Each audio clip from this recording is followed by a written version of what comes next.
And then after that, like, leave it, like, maybe if you have, like, a cap, then afterward you can shampoo brush it, like, with the shampoo brush, and then with, like, some shampoo.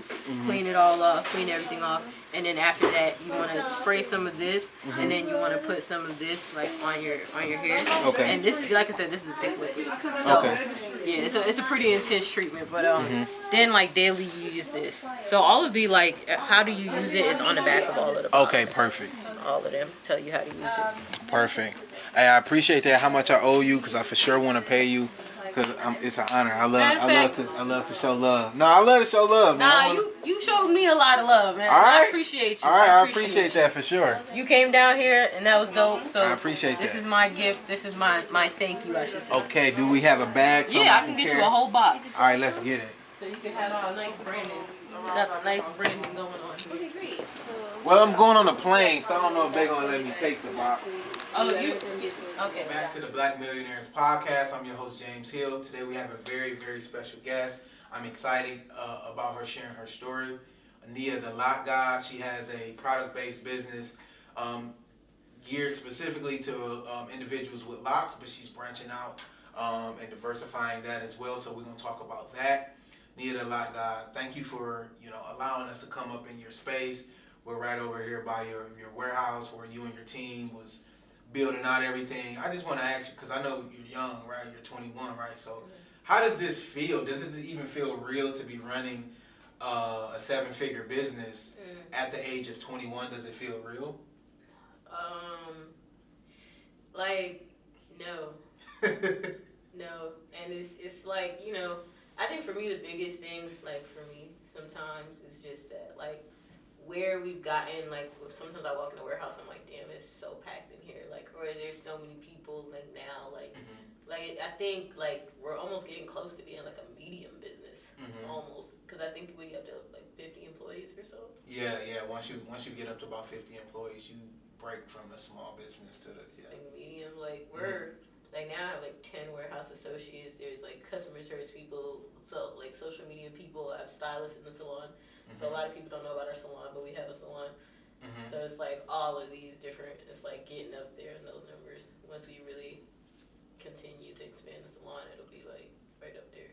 Okay, so let's get into the story. How did you even get started with your product-based business? Like, how did you even get started with what you're doing now? So when I was 17, it's actually so funny, but literally like 2 doors or 3 doors down, there's like an African hair braiding place. And I used to work there at 17. Like, I was doing hair. You was braiding or you was doing locks? No, I was taking lock clients. I was taking lock clients. I didn't have many. I probably had like 3. One person that was like a family member, someone off of like my mom's Craigslist, and like maybe one person from Facebook, Right. And it's like over time, it's like you got friends that kind of like put you on to people that they know, like not many, like maybe I had like one client from a friend, but then the more that I got on Instagram, the more I was consistent with posting, that's when I started building clientele. I built a clientele in about like 6 months. So why did you even start doing hair? Why did you even become a hairstylist in general? So like it's hilarious because we're like here on 125th. It's like I've done so much hustling right here on this very block. It's like I was not braiding, but I was in the African hair braiding place doing hair. I used to sell candy on the street, like across the street from here, like when I was like a younger kid, and it's just like, wow, like now, here we are. Did I answer your question? Well, how you didn't answer, so how did you start just to becoming a hairstylist in general? Because it's like, when you growing up, you see different career options and things like that, right? Yeah. You see lawyer, doctor, the people that's on TV, right?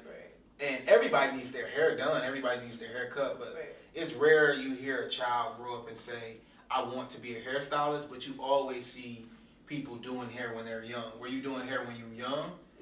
So, like, the way that I started doing the hair is it's funny, like, people really, they think that I want to be a hairstylist, like, or that I like being a hairstylist, or that this is my passion, or what I love. It's not. Like, I never wanted to, this is what I wanted to do. I always wanted to be a CEO. Oh, okay. Yeah, so, like, I did hair because, like, it was just a way to make money. Like, that's how I was growing up. Like, I would clean sneakers to make money, sell candy to make money. So I found a way, like, okay, if my mom gives me like $5 a day to eat food, like, you get a sandwich from a store, and then I was like, okay, if I do a client, I just made $50. Like, that's more money. That's 10 times what I'm usually getting. Exactly. So to me, it was just like, okay, like, I could start stacking some bread now, buy me some Jordans. So would you tell? Okay, so that's a tough one, because a lot of people say follow your passion, don't do it for the money, right? A lot of entrepreneurs give that advice. Yeah. Like, we see that all the time. Yeah. Would you tell somebody growing up, coming up, that's a hustler, to just get in a business to make money and then try to find out what your passion is while you're making money? Because a lot of people say follow your passion, and a lot of people are just sitting at home watching TV all day trying to figure out what their passion is, never hustling, never doing anything, and then they get caught up in a rat race, get a job, get kids, stuff like that. So would you give advice to your younger self or to somebody looking up to you and say, it doesn't matter if you're passionate about it or not, if it makes money? I mean, like, there were things I enjoyed about doing hair, but it's like, I wouldn't call it my passion necessarily. And like, the way, like, the advice that I would probably give to somebody who just wanted, like, if you actually have a passion, then I think you should go for that. Right. I think I saw it as having a job, like, when I was doing hair. Like, it wasn't necessarily that I was building a brand or a business. That ended up happening by accident. That's like the Nia the Lot God name. I was a hairstylist. That was what I was known as, for being like the person that was like saving and blessing people's locks, pretty much. And so it kind of just went that way. And you know, but I always, like, my vision always was to like have like this type of life where I didn't want to stand up on my feet forever. But. Okay, and you said you always wanted to be a CEO. So when you were growing up, your parents, did they have jobs? Were they entrepreneurs? Both of my parents are entrepreneurs. Okay, so did they tell you about becoming an entrepreneur, or did they speak down on a 9 to 5, or like what happened? Where did you know that I wanted to be a CEO? Because I'm gonna be honest, like, I didn't even know what a CEO was when I was growing up, and I was always taught to hustle. Like, go cut grass, go shovel snow, right? But that's not a scalable business, right? If you ain't got no employees, you ain't doing nothing. So when I turned 17, 18, I did the thing everybody else did. I went and got a job. I didn't really know about entrepreneurship until I got old enough to make my own decisions. So were you 13 or 14 saying, hey, I never want to work for someone, I want my own business? I don't know how to exactly, like, it kind of just was my path. Like, I was never necessarily someone who was just like, I never want to have a job. Like, I viewed doing hair as having a job. Right. You know, even though I didn't have someone that I was working under, like, I was working under myself and I was building a brand, but I didn't, like, I viewed that as a job. So, yeah. Okay, so now you're 21 now. When did you start actually doing hair? When I was 17. When you were 17, how long did it take you to get to enough money to start building your brand with the products and things like that? So, like, I probably had enough money pretty early on, like, because I'm a very skilled hairstylist. It's almost sad that I don't do hair anymore. But, you know, I got popular pretty decently fast, like, over the course of 6 months. But this was not on the forefront of my mind. Like, I was just like, I'm gonna do hair, you know, wherever it takes me is wherever it takes me. Like, you know, I was like 19, like 18, 19 at the time before, like, I started with the products. But I started with the products just because, like, the salon suite, like, I had moved from renting a chair in a salon to renting a full suite. So you get, like, a room like this, like, to yourself privately, where I had dealt with being in the salons, it's catty, it's drama. Like, I had a time I almost got into, like, an altercation, and I'm not even, like, I'm not around. It's real messy. My girlfriend's a hairstylist, by the way, so I know exactly what you mean. I'm like, you're getting in a suite, and it's not even an option, because I don't want none of that drama. Right, no, it's so much drama. Like, to this day, there's drama. Like, we still have a salon. You know what I'm saying? And it's just naturally a mess. Like, it's nothing, as professional as you are, it's just, I don't know, it's just a personal situation, and it's just a mess. In terms of, like, people having attitudes and I don't know, stuff like that, just working so closely. But yeah, so I had a suite, but it was like such a large price difference. So renting the chair was like $100 a week.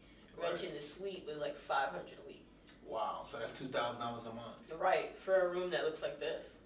So like for me, I was just like, at the time, I was like living large. Like I was young and I was like making a lot of money for like myself at the time. Right. I was probably doing like maybe $2,000 a week. Or like were you still staying with your parents? Yeah. Okay, so you're saving? Yeah. Okay. Like everything. Like I have this like large name on social media. It's like I'm making enough money for myself. Like at $2,000 a week, that's like almost $100K a year. Yeah, that's $8,000 a month, and that's 90. That's like 90, 92, 93, something like that. I don't like to do math in public. Or is it 96? It's 104. It's 104. 52 times 2. Okay. Yeah. So you're making $100,000 a year basically, and you're just like, okay, I'm good, I'm set.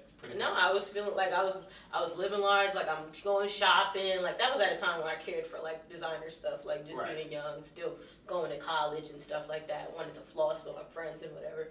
But then when I got to the suite, I was like, oh, I'm gonna have to change my lifestyle. Like I can't take the Ubers. Like I can't, you know what I'm saying? Now I gotta proportion differently. You know what I'm saying? Like, cause it's like that extra couple $100 could have went to my shopping habit, you know, or like Ubers or eating out or whatever. And so I was like, I didn't want to change my lifestyle. So I was like, you know what, let me start selling something to help, like, so that I don't even have to worry about the rent in the salon. Right. And that's what I did. So you started out just really trying to cover the $2,000 a month that you were paying. Right. And then, correct me if I'm wrong, in 2 years you guys did 5.7? Yeah, I guess. Like I have to, it changes. Like obviously, like each day that you sell more stuff. But like exactly. yeah, just I think around when we hit 2 years, like I believe that was the number for then. Okay, so when you're getting started, and you mentioned college, so what happened with college? You went to college, and what happened with that? Why didn't you stay? I'm the queen of dropping out of school. The queen. Like school is something that I really that I advocate for people to drop out. So were you good in high school? I was good in high school, but I mean I was bad in high school, but I was great in college. It was like, okay, I actually enjoyed college, but I was like, I'm making so much money as a hairstylist, and now I'm losing money not working and being in school, and then it's like, and I'm paying to be in school. It just felt very backwards. Right. Well, so I got a college degree. I got student loans. Awesome. That's not awesome. Yeah. I got a college degree. I got student loans, and here I am, an entrepreneur, right, doing my thing. And I didn't need a degree for what I do. Obviously, right. I have a media and a marketing firm, so I didn't need a degree for that. I learned a few things in school, but I paid $50,000 to go to the school. I come from a real rough neighborhood, so I think it was good for me to get out of that neighborhood because I could have been somewhere selling dope, doing whatever. But based on the actual information and the books and the tests and all that, I don't remember anything. Like I don't remember nothing that I'm using actually in my business. So I mean, school is a debatable topic. Obviously, if you want to be a doctor or a lawyer, you gotta go. Yeah. Anything other than that, especially if you want to be an entrepreneur, I mean, you're better off starting a business and failing for 2-3 years compared to going to pay $20,000 a year to go to a business school. So, so how long were you in school? 1 semester. 1 semester. You just said. What did your parents say? It was like I found it very strange that people didn't really support the decision because I was just like isn't it the point like. So first of all, I'm a hairstylist. Why am I in regular school? Correct. You should have went to hair school. Right. Like I was just like, what am I doing with this? Like plus it's like I don't have a plan for this. Like I'm gonna get a degree, and it's like the plan that I did have actually ended up happening. But it's like when I first said it, I was really bullshitting. But I was like, I'm gonna go to college for chemistry, and then I'm gonna make hair care products. Wow. At 18. Yeah. Yeah, because I was doing hair. And then I was like in college at the same time, and I majored in chemistry. Right. So you just felt like it just didn't make sense to go and get a chemist degree. Yeah. And you could just be an entrepreneur and create your own products. Let's talk about creating the products, right? So I have a digital, like I do a lot of my revenue comes from digital marketing and digital products that I sell online, whether it's ads or it's some type of consultant work or anything, right? So I don't really, like, I have merchandise, I have t-shirts, but that's really it when it comes to my, like, the product-based business. For one, the reason I made a big mistake when I had started my first business, I went out and bought like $5,000 worth of t-shirts, and I ain't never sold t-shirts. Nobody said the design was fire. Nobody said they wanted to buy it. I just showed up with t-shirts. And luckily they had a good saying. It said I would be the first millionaire in my family. So some people was buying it, but a lot of people wasn't really feeling the design, so they just like, no, I'm not buying it. And I was trying to sell it for like $40. So that was a big mistake that I made, investing all my money up front and didn't have a product that was in demand. Proving itself. Yeah, I didn't have a proof of concept. I just created a website and put it up there. What was your thoughts when you created when you went into the product-based business and you had to get inventory, had to source vendors, get bottles, stuff like that? Like, was it hard to get into the space, or do people make it harder than it actually is? So I do want to say that my story was very much the opposite of yours. Like, when it came to like starting out and buying inventory, like, we used to be sold out the entire last year. Right. Like, I just was never someone that wanted to spend a lot. Like, if I didn't know that it would sell immediately, I didn't buy it. Like, to me, I was like, okay, I know I can sell 100 bottles. Correct. This is what I'm going to produce. So I should have bought. I knew I could sell 10 t-shirts. Right. Not.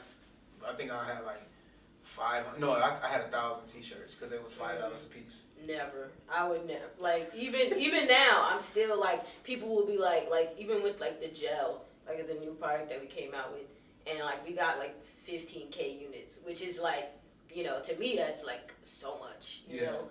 But it's just like, people will sit there and be like, you have 100,000 followers, and I'm like, okay, like you should buy $100,000 worth of it. You should just put all your money into it. Well, that was a big mistake I made. I didn't have a proven concept, and I just put all my money into it, which is why I went back to delivering pieces and doing all that to hustle to be able to save up enough money to create my next brand. So when you got started, you said your products were just falling off the shelf pretty much, or flying off the shelf. In that situation, why didn't you just go to like a bank and try to get a loan to get more money for inventory or get investors and stuff like that? Why didn't you go down that route? I did. I got denied. I went to Capital One Bank. I had a full, I forgot what my mom called it, but it was like a full like sheet written up. Business plan or all of that, financial documents, everything. All of that, right? And we tried to get a loan for $450,000. Denied. Okay. How much revenue were you at when you tried to get $450,000? Because that's a big loan. I probably would. I thought you was gonna say like $50,000. No. $450,000 that's a lot. At this time, this was like, I remember like a lot. This was like right before we got this place. Okay. So that was around like probably like May 2020. So probably around like 80,000 or so. Okay. Yeah. Okay. So what was your thoughts when you got denied by the bank? Because I mean, I used to be a mortgage banker, so I used to write loans, so I know. I mean, obviously it's a business banking, so it's a little different, but banks are very they're not trying to risk their money, right? And another thing that probably made it automatically denial is your age. You was real young, so they like that is it. You got to think about it. Like, a lot of these people who approve bank loans are employees. They're not entrepreneurs, so they have to actually go get this approved by somebody else. So imagine you going to say, y'all just gave $500,000 to an 18-year-old with, you know what I'm saying, 18,000 followers, 20,000 or 100,000 followers on Instagram. Like, you know, they like, nah, deny that, right? So, what about investors? Did you try to get anybody to invest in your company? I mean, sort of. I did, like, just like in terms of like asking people who were around me, like when I first started up, like I kind of just wanted to like partner with somebody. We spoke a little bit about it off camera, but like, you know, I had just I had initially invested $1,500 like into just starting like putting the products online. Right. And then I was like trying to get people around me, like, you know, people that I was close to, like, hey, do you want to just go in with me? And like they were just going through their own things at the time, where it's like they didn't want to risk what they had in their account. You know. Okay, so right now you have a proven concept. Yeah. I'm pretty sure a bank could give you a loan now. I'm pretty sure people would invest in your brand now. Yeah. Would you take an investor at this moment to scale and grow your business? So I've always been like no, because like now with all of these like with all this that happened, now it's created something beautiful. Right. Now it's created a 21-year-old that is, you know, black, owns 100% of her company. Correct. That is, you know, worth millions of dollars. Correct. And so, like, now it's like, you know, people will sit there and be like, oh, well, you know, just because you made $1 million in sales doesn't mean you're a millionaire. It's like, yeah, it doesn't when you only own 10%. Exactly. Yeah, it doesn't when you have $1 million in loans. But I have none of that. So it's Exactly. like, but I was recently, I had a conversation by, like, someone pretty famous. Okay.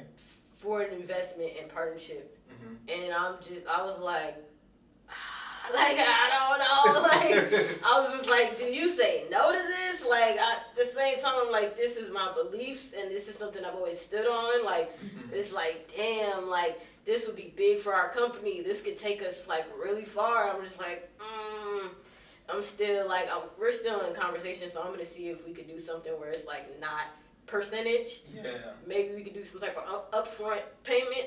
Right. For, like, the partnership, but I'm not sure, like.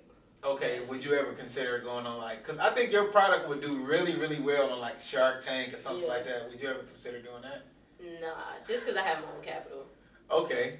Yeah. I think that'll do real good for your business. Okay, so let's get into the nitty gritty of things, right? Yeah. So we talked about the glam and everything, you know, the millions in revenue and all that. Talk about actually growing the business, because a big problem, especially in our community, is we are very entrepreneurial, but we think the biggest problem with a small business is thinking like a small business. They only employ themselves. They never really go out and hire a team. They never get accountants, trademarks, lawyers around them, right? They never get a warehouse like you got.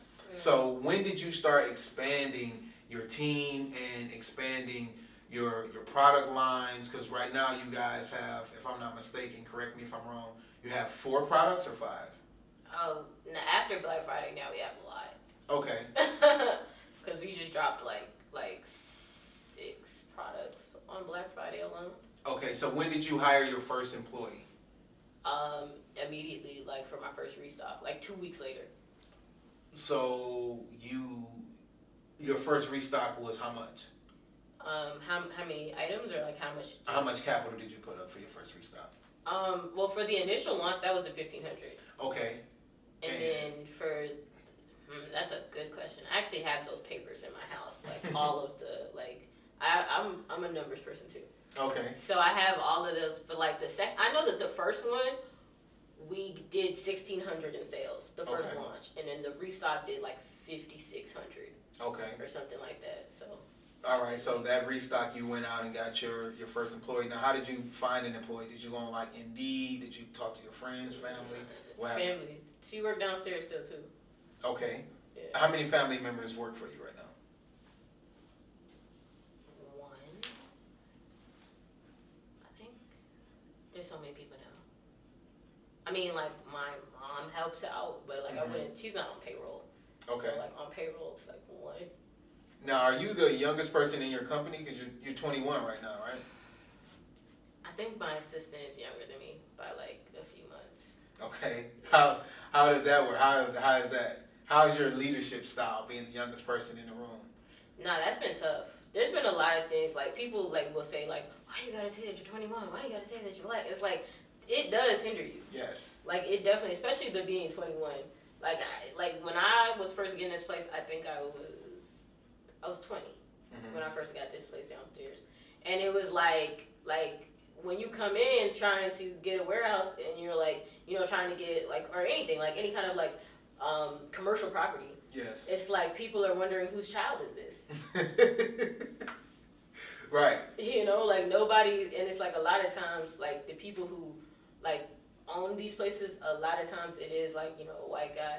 Right. And it's just like, it's a very like, it's definitely a hindrance, like being black, being young, you know what I'm saying? It's just, especially like, now it's like, okay, I might be black, I might be young, but now I got the numbers to back me. Correct. But I didn't before. Like now it's like, well, bam, eat your words. Mm-hmm. Like now you're begging me, you know? Exactly. Now that you see these, but it's like, before it's like, I had 80K in sales, like nobody was very impressed with that. Right, and then it seems like 80,000 in sales to your friends or your family, it's a lot, because there's some people who don't make $80,000 salary, so it's like, Right. for you to start your own business and make 80,000, in your mind, that's a lot to justify getting one of these office spaces, but Yeah.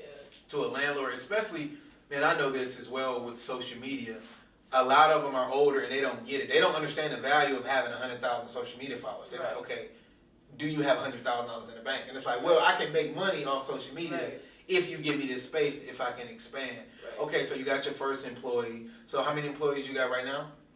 Damn. So it's like 10 warehouse associates, I think, because we have like a seasonal situation going on right now. Right. But with the seasonal and everybody, it's like 10. I got 4 social media content creators. That's 14. Then I got 2 customer service people. 16. Mm-hmm. I had 4 stylists, but like 2 of them recently just like went in a different direction. Mm-hmm. So we got 2 stylists now. Then we have my assistant. So I think, what was that, like 17? Yeah. Okay. What's your plans for like direct to consumer versus going with retail? Like, let's say a retail company reach out to you and say, hey, we actually want to have your products on the shelf. Are you open to that conversation? Yeah. Have you been researching that? Definitely. I mean, I'm starting to get popular. Did you see that, like, Judy followed me because of y'all? Oh, yeah. I posted you up, and then she was like, oh, I found you off Black Millionaires. And I was like, yes, I love that. Bruh, do you know, anybody, like, if you're an entrepreneur, especially a black woman, like, you look up to Judy. Yeah. So I was, like, in the street, like, drop my bags. I was like, oh! I'm happy to make that connection. Bruh, yeah, I love that. Yeah. But it's like, I'm starting to get in those, like, kind of, like, those friends now. Like, I have another friend, owner of Glam Light. I don't know if you ever heard of it. Glam Light? Yeah. No, I never heard of that. It's like, she's in stores, like, all that. Like, you know, Walgreens, Forever 21 partnership, like, all that kind of, like, big stuff going on. But we're, like, mad cool. Right. So, like, she'll, like, if I ask her, like, hey, how did you da-da-da-da, like, she actually gives information. Right. Yeah, she's going to heaven for real, because, like, she's a good person, for real. She will continue to be blessed for the rest of her life. Like, she's a really good person. She'll give you information, like, and, like, just not even on no, like, for any pay kind me of... a consultant fee or... Yeah, like... Which is nothing wrong with that, absolutely however. not. Right. Nah, absolutely not. But it's like, you were just... people just... Even if you ask to pay, like, it'll really be a lot of gatekeeping. Yeah. You know what I'm saying? Even if people want to pay, it's because a lot of people might see you as competition. Well, if I bring you in, they might take my product out and restock hers. Exactly. Right. Even if, like, that's what I'm saying. Even if you wanted to pay people, it'd just be on some, like, gatekeeping type stuff all the time. So it's like her giving a free game, but even giving the game at all, whether it's free or not, like, a lot of people don't do that. Yeah, I mean, it's a lot of people that follow me because of my brand and what my brand represents, and it's a lot of people that follow me. Are you familiar with Courtney Attaway?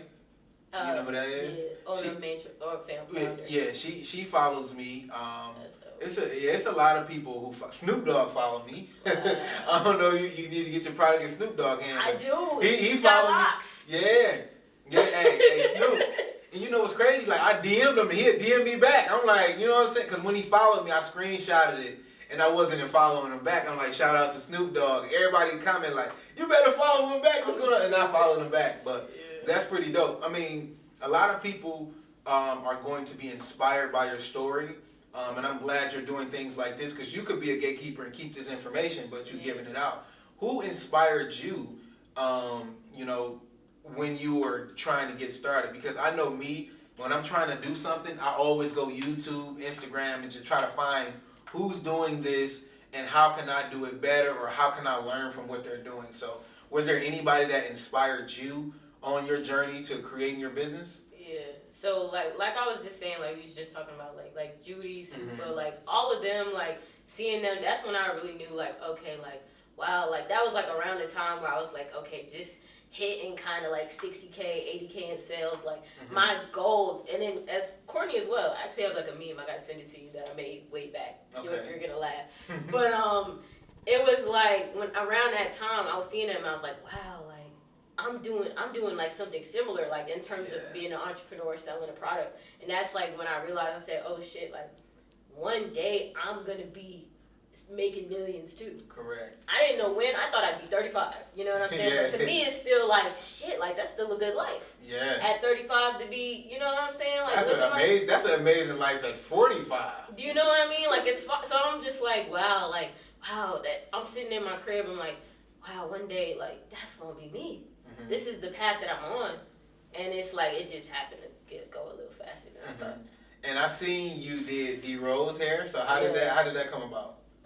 So, like his people had reached out to my salon for it's like I was actually like not doing hair at the time. Like I was not a stylist. I don't even think he knows that. But like literally, they reach out to the salon like saying, hey, can you send a stylist? At the time, I hadn't done hair in like it'd been a full year. Like almost. So you rusty or you still had it? I don't know. I mean, I'm a little slower, but it's always gonna be. No, I'm talking about when you did that. Did you feel like, wow, I'm rusty. I can't. Like this is D Rose. Like no. Were you talking yourself out? That's why I sent me, because I could have sent somebody else. But I know what I'm gonna come with. I know that I'm gonna be professional. I'm being on time. I'm gonna look like a certain way. I already know that I'm gonna have like my uniform on, like because we have like a uniform with the shirt and like the pants and the shoes. Y'all have a policy and a set system, right? Like I know that I'm about to come here with a certain level of like professionalism, and it's like to me, I just know I'm gonna provide the greatest service. I'm gonna put the person onto the product, like he loves the products. So it's like to me, I was just like, I know that if I go, I know exactly how it's gonna go. I don't have to worry about it not being perfect. Right. Now, one thing, and I'm probably guilty of this because of the type of brand I have, right? I always talk about support your friends, support black businesses, buy from your home girl. And one of my most viral posts is, if I got $1,000 and my friend is selling a product for $50, I now have $950, because I always talk about, I'm going to buy my friend product, right? Now, what's your thoughts on that? Because a lot of people, when they get started with brands, they want everybody to support them. Their mom, their dad, they college professor. They want everybody to support them.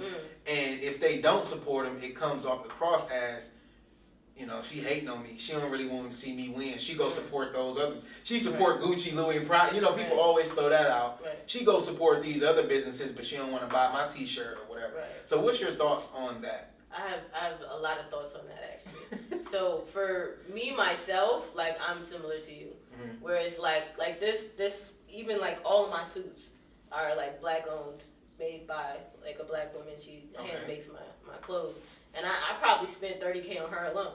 Wow, these are not cheap. Like these are expensive, and so it looks good too. So, the shirt too, satin. Like all of the clothes that I wear, like the products that I use, like any type of bath products, I got friends for that. Like skin products, I got friends for that. So to me, like that's my energy with that. But in terms of me being an entrepreneur, selling my own stuff, like when it comes to people around me not necessarily supporting this, like it doesn't offend me at all. Nowadays it's like, I've been in business 2 years now, little over 2 years now. And there's people that I've known, you know what I'm saying? There's people that like I've been friends with. Like I had a best friend, like, and this is no, whatever, no shade. Like I'm not knocking it, it's no problem. Like, but we were friends for like 6 months while my business was going. And she didn't buy my stuff. She was using something else. A similar competing product? Yeah. Okay. Now see, I ain't gonna lie. I be in my feelings when that happened. Like. Well, I mean, when I first was starting out, like if I have I have a media company, obviously, and if somebody needs help with advertising, that's what I do. And if I see somebody who claimed to rock with me and support me go spend at least more money on a product or on a service that's going to get them less results with somebody else, I do question like, well, why they ain't just buy from me?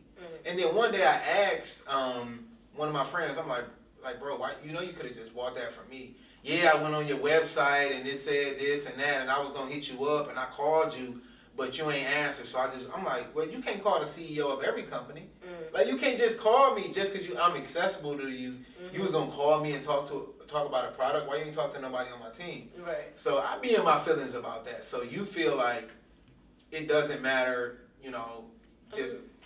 Yeah, like I had like watched an interview of like French Montana and Angie Martinez one time, and he said something that like really like I've always like quoted, but it's like people only help you when you don't need it. Oh, 100%. Like, oh, everybody want to help me now. You know what I'm saying? It's like now that same person I'm talking about buys my stuff. We're not even cool anymore. Like she buys my stuff now. Yeah. So it's like once you get to a certain place, and it's like the same situation. Like there's people that I've been friends with, that I've been known, that are just now buying my stuff. Yeah. It's like now that I'm in a place that's no longer accessible, now you rock with it. Like now you rock with it. Like I'm so used to that. But it's just it doesn't offend me. Like if y'all don't want to buy it, then that's fine. Like I've always been someone who, like, majority of my success comes from social media, and I understand the value of people that don't know you. Exactly.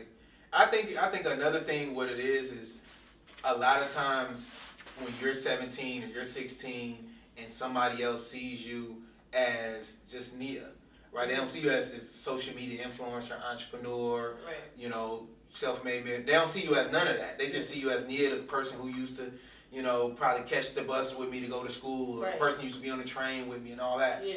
And a lot of people, and there's studies about this, a lot of people compare themselves to the people they feel closest to or people they can access. Right. So nobody feel close to Bill Gates, right? Because if you did, everybody would feel poor because this guy got $100 billion, right? But because he's not in your building, you don't feel close to him. But they feel close to me, right? So now they judging off what I got and comparing their lifestyle and saying, well, when me and James was both 17, or me and him was delivering pieces together, or me and him started our brands together, and now his brand is here and mine is here, but it might just be my time. It ain't your time right now. Right? But a lot of people can't stomach that, and I think that's a big problem in our community, or in just entrepreneurship in general. And that bleeds over into the supporting your friends or supporting other people. And then just the access. Like, if let's say your package come late and I know you, I'm going to call you. Like, usually I call customer service. Right. But I'm calling you at, 2 in the morning talking about my package. You like, you know what I'm saying? Like, what's going on with that? So, okay, so what do you think, what's next for you? You're growing, you have the warehouse. What's next for you? What do you see yourself in the next few years with your brand, with different partnerships? What would you like your brand to be at in the next, 2 years? So definitely the products that we have that are being manufactured, I definitely want to see those on shelves. So we have products that we make in-house. Okay. And then we have products that are, we have one product so far that's manufactured, but it's like store ready. It has a barcode and everything, perfect packaging, all that. Now let me ask you this. I've always been curious about different products. How do you create something proprietary when you have to put basically the ingredients on the back of it? What's in it, right? So I always thought about that, when you go in and they got a proprietary shampoo or they got some soap or something. You gotta put what's in the soap, right? So how do you protect yourself as somebody who grows a product-based business from the Targets of the world that just say, well, we're gonna bring out our own lot product and basically copy what you're doing? How do you protect yourself as an entrepreneur? That's a good question. I mean, there's trademarks set in place. I have all that kind of stuff, trademarks and lawyers, and you can get patents on stuff. Okay. So if you really feel okay, this is something that I want to put out, and I'm going to put a patent on it, and I don't want it to be copied, then that's something that you could do. That's something that I can consider. You bring up a valid point. Especially with that specific product, I could see something like that happening where I don't think that it would. Hey, it's a sharky world out here. I don't think people would buy, especially, if you got locks and you walk into the Target and you pick up the Target brand versus you pick up you know what I'm saying? You're going to pick up the Up and Up lock gel? That sounds crazy. I don't know, to me.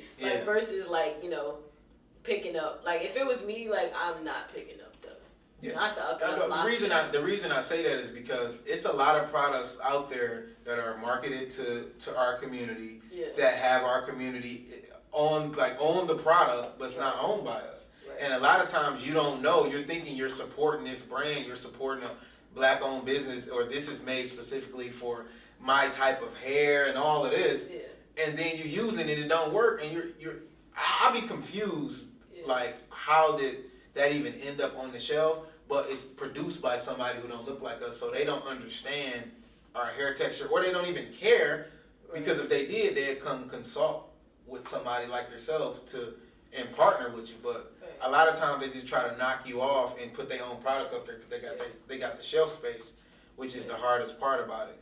So I don't know if you wrapped it up and answered that question, but where do you see yourself in terms of partnerships in the next couple of years, in terms of just your company? Do you guys plan to expand the space that you have now? Yeah, so I'm someone that I've had a lot of very rapid growth in the past. It was a lot more in the first year. Mm-hmm. In terms of visual growth, in terms of just exponentially expanding on numbers. Yeah. And of course it's gradually going up now. Mm-hmm. But I'm someone who's still I'm gonna be patient about my situation, but mm-hmm. I was really patient this year, and I'm okay, that was too patient. Yeah. So now this upcoming year, I'm all right, we gotta get the ball rolling. We gotta move. So to me, I really just want to my social media team right now is very strong. Mm-hmm. It's very strong. I'm very proud of it. But I do want to continue to expand it and be stronger, because I think that it's all about your social media presence.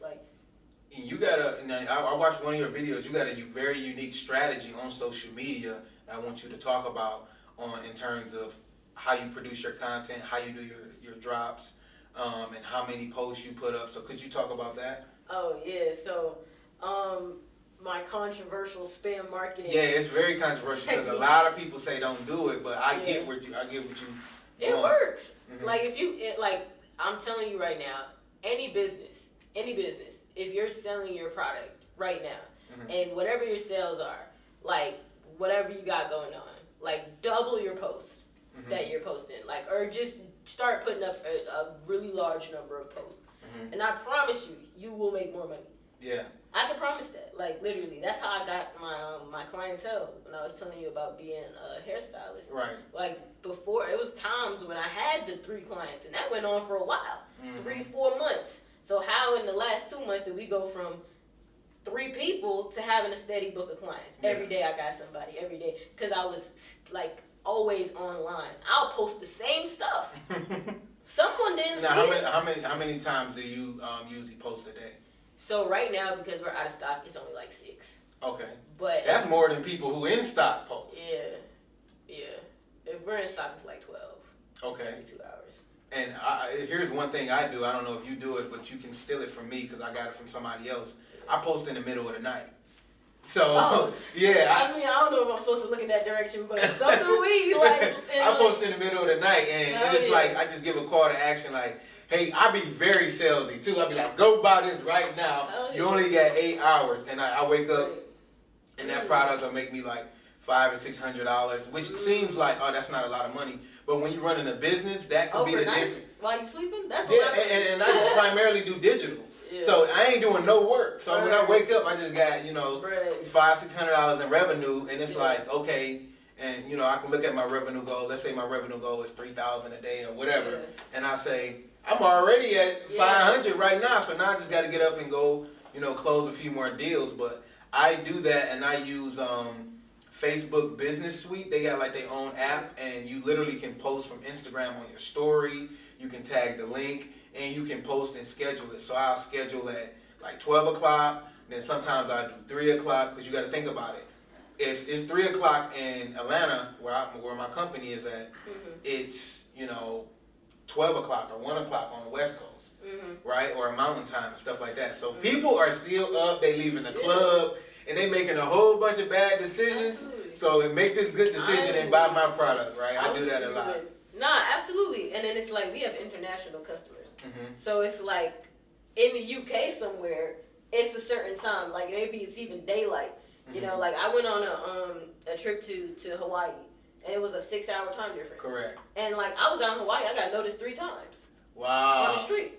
So it's just like there's people over here buying my stuff. I'm posting in the day, like now they're not seeing it. Mm-hmm. So it's like we post like just like you said, we do 12, 2, 4, 6, like through every 2 hours. How do you deal with being like a influencer, walking around and people like knowing you, like? Cause it's weird for me, cause every place I go, I don't know who knows me in there, so I gotta act accordingly, right? Right. So I might be on the train, like we was on the train in New York, and a guy noticed one of my friends. He's like, "Hey, I follow you on Instagram," and then he was like, "Hold on, I follow you too," and we just like, it's crazy, cause it's my first time ever being in New York. So how do you deal with that, traveling and security, cause you're this influencer, so now people think you got money.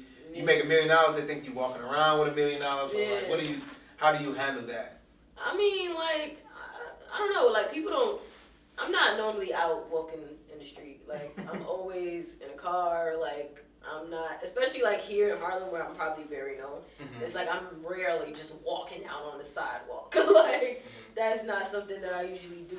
But I mean, like normally when these things kind of happen, it's kind of just like it's always love. Like nobody really ever tries to like harm me or anything. Like I think people have like a concept of that. Yeah, like, I mean, you probably have genuine love, and a lot of people respect what you do. They seeing you get it from the mud. They seeing you grow. So that's pretty dope. I appreciate you for coming on. Tell people where they can go buy your products. If you all got any new product launches you want to announce or whatever, let people know where they can get it. Okay. And tell people it's not just for people with locks, because that's what that was my perception until I started checking out some of the stuff y'all had. Okay. Yeah, that's just my marketing angle. Mm-hmm. Like, because, like, I kind of really get the lockheads. Yeah. Like, they really are just, like, because it's just not, you go into a beauty supply store, I'm sure it's, like, 10 different loose natural brands that you could buy from. If you go into, like, a beauty supply store right now, there is no product that is of my quality. Mm-hmm. And I mean, like, high quality loose natural stuff. There's 10 different versions. Right. But in terms of high quality lock stuff, there's 0. Mm-hmm. The best thing you're getting costs $5. It's not great. Fruit and orange, so you could smell that. Yeah, I smell that orange for sure. Yeah. That's that. We have like authentic. This is our normal mist, which you could use this too. This is authentic. There's authentic lavender in here. Yeah, that's coming out at you, isn't it? Yeah. And then we have, these are the tea tree products. This is what I recommended for you. This is the oil.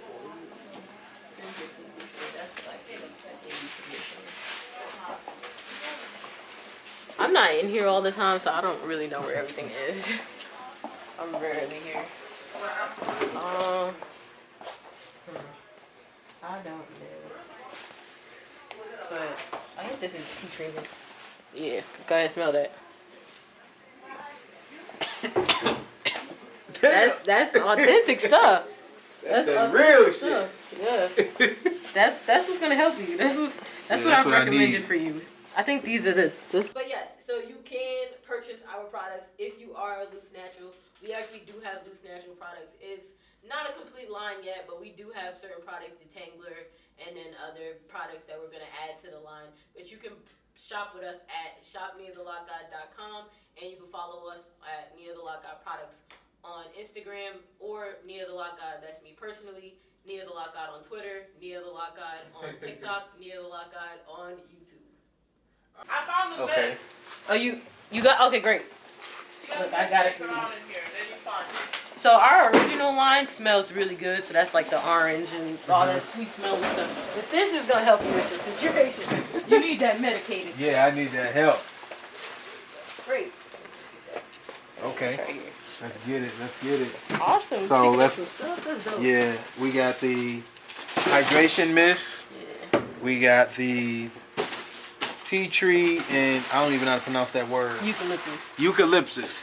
Conditioner. So ain't that like it's like a plant, right? Yeah. And you I put it in my shower. Don't you like put it in the shower and it's supposed to help you? No, it's aromatherapy, yeah. But y'all know what I'm talking about, right? Yeah, you can put it in your shower. shower. Yeah, but when I put it in the shower, me and my girlfriend got sick, so I ain't know. Sick. You probably It put probably too cleared much. out. Yeah, Like, we you know how put- too much of certain things, especially natural products, it does cause you to get sick. Yeah, man, we had got sick, so hey. Are you allergic? No, I just think we was trying You allergic something to new, we went eucalyptus. overboard. Or maybe you bought the fake version. You Probably know, they bought sell a something lot fake. of fake, real stuff. So. Yeah. I don't know if you could buy a fake plant. I don't know what it was. Was it like an oil? Or No, Nah, it was the thing, you plant, just- like the plant. You just put it in I saw your like a shower. TikTok or something, and they like, yeah, you put this. You let it steam. Yeah. Yeah, they sell it in New Yeah. York. First time I seen that was up here. Okay, so we got the, I still can't pronounce it. Eucalyptus. Okay. Eucalyptus. Yeah, and then that's flour. So that's a retwist product, Okay. but the ingredients that it's made out of, it is really good for locking in moisture as well. Okay. So, you know, if you ever had a friend you wanted to retwist, so this is our all-natural retwisting option. Okay. So we have the gel for people who want that type of consistency, Mhm. because this consistency is more of just a very thick liquid Okay. that can kind of like just make the hair kind of like just twist a little bit better, but the ingredients, like I said, it's all natural, so it's good for multiple things. Like you can use it for retwisting, you can use it for your dandruff. Like the girl inside said, this is what she used. These are the products that helped her. Okay. And this, I put all these on after I wash my hair. So you're gonna do a treatment with this. Probably you want to do it before you wash your hair. Okay. And then like if you have like a shampoo brush, like while you're shampoo. So first you're gonna put that. And then I can't see any dandruff on you. But if you have like the cakey dandruff, like how she had, you're gonna put this on. You're gonna leave it for like 20 minutes or so. It's gonna give you like a nice tingle, a nice little treatment. so do I wet my hair and just leave it on? Now you can. Instagram, everybody an entrepreneur, everybody about money, everybody about XYZ. On Twitter, it's kind of the opposite. You ready, have you? I feel like Whenever y'all ready. Instagram is like we're capitalists. Everybody's like a capitalist. Everybody's about money. Fuck your 9 to 5. Like that's what people be on Instagram. But on Twitter, you say that it's kind of the opposite. Like people be going at you in the comments like, I love my job and this, that, and the third. I don't know, man. It's just always been that way for me. I think it depends on what your platform is like. Oh, Like, on my Twitter, like people, my whole Twitter is just like entrepreneur people, like for the most part, because that's like what was put out there, like that got me around. Like I had a friend who was going really viral like last year.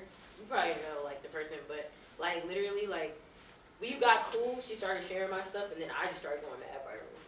And then it's like then my stuff just started going viral on its own. Like after I started, and I gained like 4,000 followers from like, but I go viral a lot for anything.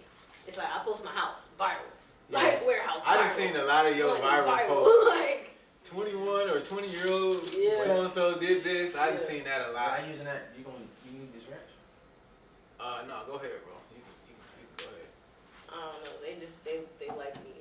I look unconventional though for someone like I feel like there's not a lot of people that look like me that are in this space. Correct. Yeah.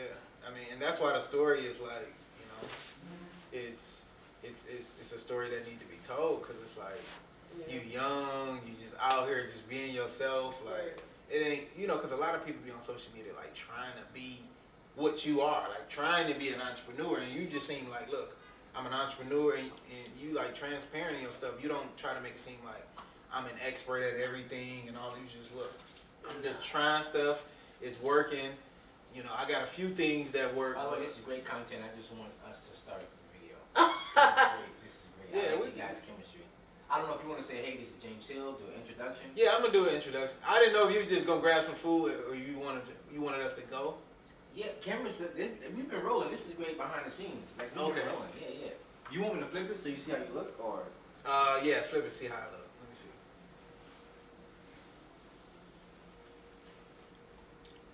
And I don't know how much time you got, so let me know.